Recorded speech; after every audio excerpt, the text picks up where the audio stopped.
Hi guys, welcome back to our YouTube channel. I am Navya, third year MBBS student from TD Medical College, Alappuzha. കഴിഞ്ഞ videos ഒക്കെ എല്ലാവരും കണ്ടു എന്ന് വിചാരിക്കുന്നു. ഒരുപാട് റെസ്പോൺസ് നമുക്ക് കിട്ടി വീഡിയോസിന്. നിങ്ങളുടെ ആ ഒരു റെസ്പോൺസ് ആണ് അടുത്തടുത്ത വീഡിയോ ചെയ്യാനുള്ള നിങ്ങളുടെ മോട്ടിവേഷൻ. അപ്പോൾ ആരെങ്കിലുമൊക്കെ കഴിഞ്ഞ വീഡിയോസ് കണ്ടിട്ടില്ലെങ്കിൽ ഷുവറായിട്ടും പോയി കാണുക. പ്രത്യേകിച്ച് ഇപ്പോൾ നീറ്റ് എഴുതാൻ പോകുന്ന കുട്ടികൾ, ലാസ്റ്റ് വീഡിയോ എന്ന് പറയുന്നത് നമ്മൾ നീറ്റ് സ്ട്രാറ്റജിയെ പറ്റിയാണ് ചെയ്തിരിക്കുന്നത്. പാർവതി സ്നേഹ അതിനകത്ത് കംപ്ലീറ്റ് ആയിട്ട് ഓരോ പോയിന്റ്സും എക്സ്പ്ലെയിൻ ചെയ്ത് പറയുന്നുണ്ട്. അപ്പോൾ ഉറപ്പായിട്ടും എല്ലാവരും അത് കാണണം. അപ്പോൾ എന്നെ ഇവിടെ ഒറ്റയ്ക്ക് കാണുമ്പോൾ നമുക്ക് കൺഫ്യൂഷൻ ആയിരിക്കും ബാക്കിയുള്ളവരൊക്കെ എന്ത് ചെയ്യുന്നുള്ളത്. അപ്പോൾ നമുക്കിപ്പോൾ സ്റ്റഡി ലീവ് ആണ്. അടുത്ത മാസം ഞങ്ങൾക്ക് എക്സാം ആയതുകൊണ്ട് പഠിക്കാനായിട്ട് എല്ലാവരും വീട്ടിൽ വന്നിരിക്കുകയാണ്. അതുകൊണ്ട് ഒറ്റയ്ക്കായിപ്പോയി. ഇപ്പം ഞാൻ വീട്ടിലാ ഹോസ്റ്റലിലല്ല. തമിഴിൽ കണ്ടപ്പോഴേ എല്ലാവർക്കും മനസ്സിലായി കാണും ഇന്നത്തെ ടോപ്പിക് എന്താണുള്ളത്. നീറ്റ് ആസ്പിറൻസിന്റെ ഒക്കെ ഇപ്പം എല്ലാവരും ഒരു ടെൻഷൻ, ആ ഒരു എക്സൈറ്റ്മെന്റ്, എക്സാമിനെ ഫേസ് ചെയ്യാൻ റെഡി ആയിട്ടൊക്കെ ഇരിക്കുന്ന സമയമായിരിക്കും അല്ലേ. അപ്പോൾ നീറ്റ് ആസ്പിറൻസിനെ എല്ലാവരുടെയും മനസ്സിൽ എക്സാം എങ്ങനെ ഉണ്ടാകും എന്നുള്ളതിനേക്കാൾ ഉപരി ഉള്ള ഒരു ക്വസ്റ്റ്യൻ ആയിരിക്കും മെഡിക്കൽ കോളേജ് ലൈഫ് എങ്ങനെയായിരിക്കും, കോളേജ് ലൈഫ് എൻജോയ് ചെയ്യാൻ പറ്റുമോ, എങ്ങനെയാണ് അവിടുത്തെ ഒരു ജീവിതം. നിങ്ങൾ തന്നെ ഇപ്പോൾ കുറേ സെർച്ച് ചെയ്തിട്ടുണ്ടായിരിക്കും അല്ലേ. ഞാനൊക്കെ പഠിക്കുന്ന സമയത്ത് എനിക്ക് ഭയങ്കര തിങ്കിങ് ആയിരുന്നു. അതായത് ആർട്സ്, ബാക്കിയുള്ള ഫ്രണ്ട്സ്, ബാക്കിയുള്ള കോഴ്സസ് പോലെയൊക്കെ എനിക്ക് എൻജോയ് ചെയ്യാൻ പറ്റുമോ, 24 മണിക്കൂർ പഠിത്തമായിരിക്കുമോ, അല്ലെങ്കിൽ മറ്റേ എൻട്രൻസ് കിട്ടുള്ള പിന്നെയും ആ ഒരു സ്ട്രെസ് ആയിരിക്കുമോ, കോമ്പറ്റേറ്റീവ് എക്സാം മോഡാണോ ആണോ. അതുപോലെ തന്നെ ഈ ഡെഡ് ബോഡീസ് ഒക്കെ കാണുന്ന സമയത്ത് എനിക്കത് മാനേജ് ചെയ്യാൻ പറ്റുമോ, അല്ലെങ്കിൽ വേറെ ഫ്രണ്ട്സ് ഒക്കെ എങ്ങനെയായിരിക്കുമ്പം അതായത് എല്ലാവർക്കും ഒരു കോമ്പറ്റേറ്റീവ് മൈൻഡ് ആകുമോ എന്നുള്ള ഒരുപാട് ചിന്തകൾ, അതിനെപ്പറ്റി അത് അസോസിയേറ്റഡ് ആയിട്ടുള്ള ഒരുപാട് മിത്സ് എല്ലാവരുടെയും മനസ്സിലിപ്പം കാണും. അപ്പം അതൊക്കെ ഒന്ന് ക്ലിയർ ചെയ്ത് ഇതിന്റെ റിയാലിറ്റി എന്താണെന്ന് പറയാനാണ് ഞാൻ ഈ വീഡിയോ ചെയ്യുന്നത്. ഇത്രയും സ്പീഡിൽ പോകുന്നത് എന്താണെന്ന് വെച്ചാൽ എനിക്കറിയാം നിങ്ങളുടെ ഓരോ മിനിറ്റും ഇപ്പോൾ വിലപ്പെട്ടതാണെന്നുള്ളത്. അപ്പം എങ്ങനെയും ഒരു ബ്രീഫായിട്ടൊന്ന് പറഞ്ഞു തീർക്കുകയാണ്. എൻ്റെ ഒരു 3 വർഷത്തെ എക്സ്പീരിയൻസ് ആണ് ഞാനിപ്പം പറയുന്നത്. ഞാനിപ്പോൾ 3-ാം വർഷം കഴിയാറായി. എൻ്റെ ഈ ഒരു 3 വർഷത്തെ മെഡിക്കൽ കോളേജ് ലൈഫ് എക്സ്പീരിയൻസ് എന്താണെന്ന് പറഞ്ഞാൽ, നിങ്ങൾ എല്ലാം വിചാരിക്കുന്നത്, ഞാനിപ്പോൾ കുറേ മിത്തുകളുടെ കാര്യം പറഞ്ഞല്ലോ, അപ്പം നിങ്ങളെല്ലാം വിചാരിക്കുന്ന കൂട്ട് നമുക്ക് ഭയങ്കര ഹെക്റ്റിക് ആയിട്ടുള്ള ഒരു ഷെഡ്യൂൾ അല്ലെങ്കിൽ സ്ട്രെസ്ഫുൾ ആയിട്ടുള്ള ഒരു ലൈഫ് അല്ല സീരിയസ്ലി മെഡിക്കൽ കോളേജിലുള്ളത്. കുറച്ചെങ്കിലും നമ്മളൊന്ന് ബുദ്ധിമുട്ടാൻ തോന്നുന്നത് ഫസ്റ്റ് ഇയറിലായിരിക്കും. കാരണം ഫസ്റ്റ് ഇയറിൽ നമ്മൾ എൻട്രൻസിൻ്റെ ആ ഒരു ലോകം, പിന്നെ പെട്ടെന്ന് ഒരു കോളേജിലേക്ക് വരുമ്പോൾ നമുക്ക് തന്നെ ആ ഒരു എൻജോയ് ചെയ്യാനുള്ള ആ ഒരു മനസ്സായിരിക്കും എല്ലാവരും. കോളേജ് ലൈഫ് എൻജോയ് ചെയ്യണം, ആ ഒരു മൈൻഡ് സെറ്റിലാണ് നമ്മൾ വരുന്നത്. അപ്പം അവിടെ എത്തിക്കഴിയുമ്പോൾ നമുക്ക് 3 ടഫ് സബ്ജക്ട്, 3 ടഫ് അല്ല, അതിന് മെയിൻലി നമുക്ക് 3 സബ്ജക്റ്റാണ് ഉള്ളത്. Anatomy, physiology and biochemistry. അതായത് അനാറ്റമി എന്ന് പറയുന്നത് നല്ല കുറച്ച് പാടാണ്, എല്ലാവർക്കും ഒന്നും ട്രാക്ക് ചെയ്തെടുക്കാൻ പറ്റത്തില്ല. അതിൻ്റെ ഒരു ട്രാക്കിലേക്ക് എത്തിച്ചേരാനായിട്ട് ഇച്ചിരി ബുദ്ധിമുട്ടാണ്. അപ്പം അനാറ്റമി നമ്മളെ കുറച്ച് വെള്ളം കുടിപ്പിക്കും. അപ്പോൾ ഫസ്റ്റ് ഇയർ നമ്മൾ ഫസ്റ്റ് ഇയർ സമയത്ത് നമുക്ക് കുറച്ച് ചെറിയ രീതിയിലുള്ള, എൻട്രൻസിന് അത്രയൊന്നും ഇല്ല, ചെറിയ രീതിയിലുള്ള ആ ഒരു സ്ട്രെസ് അല്ലെങ്കിൽ ടെൻഷൻ, എന്നെ കൊണ്ട് ഇത് പറ്റുമോ എന്നുള്ളൊരു തോട്ട് എനിക്കുണ്ടായിരുന്നു. അതുകൊണ്ടാണ് ഞാൻ പറയുന്നത്, എന്നെ കൊണ്ട് ഇത് പറ്റുമോ എന്നുള്ള ഒരു തോട്ട് നമ്മുടെ മനസ്സിൽ വരും. ഫസ്റ്റ് ഇയർ സമയത്ത് മാക്സിമം എൻട്രൻസ് പോലെ ഇരുന്ന് പഠിക്കുന്ന കുട്ടികളുണ്ട്. പക്ഷെ ഒരിക്കലും അങ്ങനെ ഒതുങ്ങി പോകരുത്. അക്കാഡമിക്സ് ബാക്കിയുള്ള ഇയേഴ്സിനെക്കാട്ടിൽ, പിന്നെ ഫൈനൽ ഇയർ ഉണ്ട്, ഫൈനൽ ഇയർക്ക് നമുക്ക് കുറച്ചുകൂടെ ഇമ്പോർട്ടൻസ് ഉള്ള വർഷമാണ്. Second year third year compare ചെയ്യുമ്പോൾ ഫസ്റ്റ് ഇയർ നമുക്ക് നല്ല കാര്യമായിട്ട് പഠിച്ചേ പറ്റത്തുള്ളൂ. പക്ഷെ പഠിത്തം മാത്രമായിട്ട് ഒരിക്കലും ഒതുങ്ങി പോകരുത്. നമ്മൾ ഫസ്റ്റ് ഇയർ വരുമ്പോൾ തന്നെ കോളേജിൽ ബാക്കി എല്ലാ എക്സ്ട്രാ കരിക്കുലർ ആക്ടിവിറ്റീസിലും ഇൻവോൾവ് ആകണം. ഇപ്പം ഗവൺമെന്റ് മെഡിക്കൽ കോളേജസിന്റെ കാര്യമൊക്കെ പറയാനാണെങ്കിൽ ഒരുപാട് ഓപ്പർച്യൂണിറ്റീസ് നമുക്കുണ്ട്. സ്പോർട്സിലായാലും ആർട്സിലാണെങ്കിലും. ആക്ച്വലി എല്ലാ മാസവും നമ്മൾ എന്തെങ്കിലുമൊക്കെ എൻഗേജ്ഡ് ആയിരിക്കും. ഇപ്പം ആർട്ട് ഫെസ്റ്റ്, കോളേജ് നടത്തുന്ന Inter batch sports, Inter batch arts, പിന്നെ ഈ കോളേജുകൾ തമ്മിലുള്ള Inter college arts, Inter college sports, അങ്ങനെ എപ്പോഴും പരിപാടികളാണ് നമുക്ക്. അപ്പോൾ നമുക്ക് ഭയങ്കര പഠിക്കണം, കോളേജിലായി നമ്മൾ ഭയങ്കര ബിസി ആയിരിക്കും. അപ്പോൾ രണ്ടുമായിട്ട് നമ്മളിങ്ങനെ ബാലൻസ് ചെയ്ത് ബാലൻസ്ഡ് ലൈഫാണ് ആക്ച്വലി ഇവിടെ വേണ്ടുന്നത്.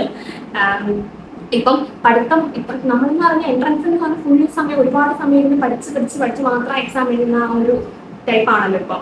അപ്പം അതിൽ നിന്ന് എൻട്രൻസ്, അതായത് മെഡിക്കൽ കോളേജിലേക്ക് വരുന്ന സമയത്ത് നമ്മൾ ഇത്തരം ആക്ടിവിറ്റീസിന് ഇറങ്ങണം, പഠിക്കുകയും വേണം. അപ്പം ചിലവരൊക്കെ എന്ന് പറഞ്ഞാൽ അക്കാഡമിക്സ് മാത്രമാക്കി ഒതുങ്ങി പോകും. അപ്പം അങ്ങനെ ഒരിക്കലും ചെയ്യരുത്. നമ്മൾ ഫസ്റ്റ് പഠിക്കേണ്ട ഒരു കാര്യം എന്ന് പറഞ്ഞാൽ എങ്ങനെ ഈ ഒരു അക്കാഡമിക്സും ഈ ഒരു എക്സ്ട്രാ കരിക്കുലർ ആക്ടിവിറ്റീസും ബാലൻസ് ചെയ്യാമെന്നുള്ളതാണ്. ഒരിക്കലും മാറി നിൽക്കരുത്. കോളേജിലെ എല്ലാ കാര്യത്തിലും ഇറങ്ങിക്കോണം. നിങ്ങൾക്ക് അവിടെ ഒരുപാട് ഓപ്പർച്യൂണിറ്റീസ് ഉണ്ട്. നിങ്ങൾ വിചാരിക്കുന്നത് പഠിത്തം മാത്രമുള്ള സ്ഥലമല്ല മെഡിക്കൽ കോളേജ് എന്ന് പറയുന്നത്. ഞാൻ പഠിച്ച സമയത്ത് ഞാനിങ്ങനെ ഓരോ സൈറ്റിലൊക്കെ നോക്കുന്ന സമയത്ത് കാണുമായിരുന്നു ഫുൾ സ്റ്റഡി മാത്രമേ ഉള്ളൂ അങ്ങനെയൊക്കെ. ആ ഒരു പേടിയിലാണ് സത്യം പറഞ്ഞാൽ ഞാൻ അങ്ങോട്ട് കയറി ചെന്നത്. പക്ഷെ എൻ്റെ ധാരണ മൊത്തത്തിൽ മാറ്റിയ ഒരു സ്ഥലമായിരുന്നു TD medical college. I'm so grateful to get admission in such a college. One of the best decision in my life. നല്ലതുപോലെ എൻജോയ് ചെയ്യുന്നുണ്ട് ഇപ്പോൾ കോളേജ് ലൈഫ്. പിന്നെ എന്താ പറയുന്നത് വെച്ചാൽ ഫസ്റ്റ് ഇയറിൻ്റെ ഒരു ഷെഡ്യൂൾ എങ്ങനെയെന്ന് പറഞ്ഞാൽ നമ്മൾ ഫസ്റ്റ് ഇയർ വരുന്ന സമയത്ത് നമുക്ക് ആദ്യത്തെ 2 hours തിയറി ക്ലാസ് ആയിരിക്കും.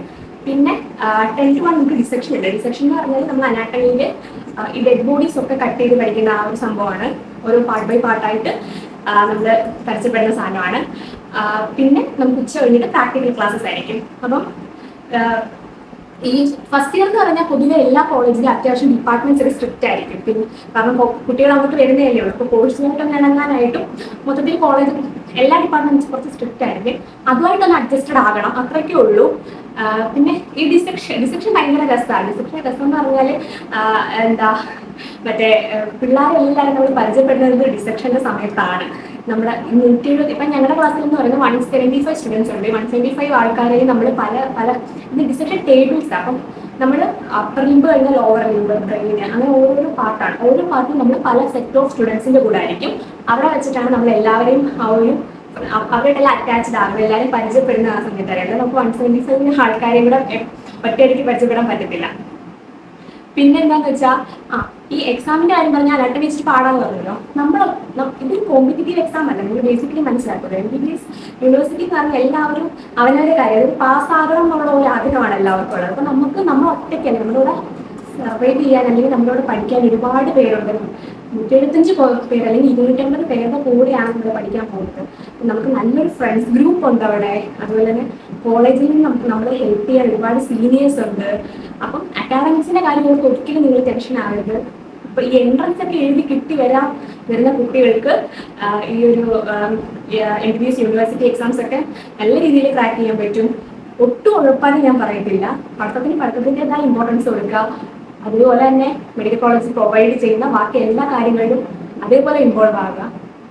പിന്നെന്താന്ന് പറഞ്ഞാൽ നമുക്ക് second year and third year എന്ന് പറയുന്നത് നമ്മൾ ക്ലിനിക്സിലേക്ക് കയറുന്ന സമയമാണ്. അപ്പം ക്ലിനിക്സിൽ എത്തുമ്പോഴാണ് നമ്മൾ ഹോസ്പിറ്റൽ എൻവയോൺമെൻറ്റുമായിട്ടൊന്ന് അറ്റാച്ച്ഡ് ആവും. പിന്നെ പേഷ്യൻസ്, അതുപോലെ തന്നെ ആ ഒരു ഓരോരോ ഡിപ്പാർട്ട്മെന്റ് നമുക്ക് ഏത് ഡിപ്പാർട്ട്മെന്റിനോടാണ് ഏത് സബ്ജക്റ്റിനോടാണ് നമ്മുടെ ഇൻട്രസ്റ്റ് എന്ന് നമ്മൾ മനസ്സിലാക്കുന്ന ആ ഒരു സമയം വരുന്നത് സെക്കൻഡ് ഇയർ തൊട്ടാണ്. അതെന്ന് പറയുമ്പോൾ നമ്മുടെ തൊട്ടടുത്ത റോൾ നമ്പറുമായിട്ടുള്ള സ്റ്റുഡൻസുമായിട്ടാണ് നമ്മൾ കൂടുതൽ അറ്റാച്ച്ഡ് ആകും. അങ്ങനെ ഒരു വലിയ ലോകമാണ് മെഡിക്കൽ കോളേജ് എന്ന് പറയുന്നത്. നിങ്ങൾ വിചാരിക്കുന്നതിൻ്റെ കൂട്ട് അക്കാഡമിക്സ് മാത്രമോ അല്ലെങ്കിൽ പഠിത്തം മാത്രം 24 മണിക്കൂറിന് പഠിത്തം അങ്ങനെയൊന്നും അല്ല. ഇന്റേണൽ എക്സാമിനൊക്കെ നമ്മൾ ജസ്റ്റ് ഇന്റേണൽ മാർക്ക് ഉണ്ടാക്കി കൊണ്ടുപോയിട്ട് അവസാനം യൂണിവേഴ്സിറ്റിക്കാണ് നമ്മൾ ചത്തിരുന്ന് പഠിക്കുന്നത്. എല്ലാവരും പാസ്സാവുകയും ചെയ്യും. കുറച്ച് റെയറായിട്ടുള്ള പിള്ളേർ മാത്രമേ ഫെയിൽ ആകത്തുള്ളൂ.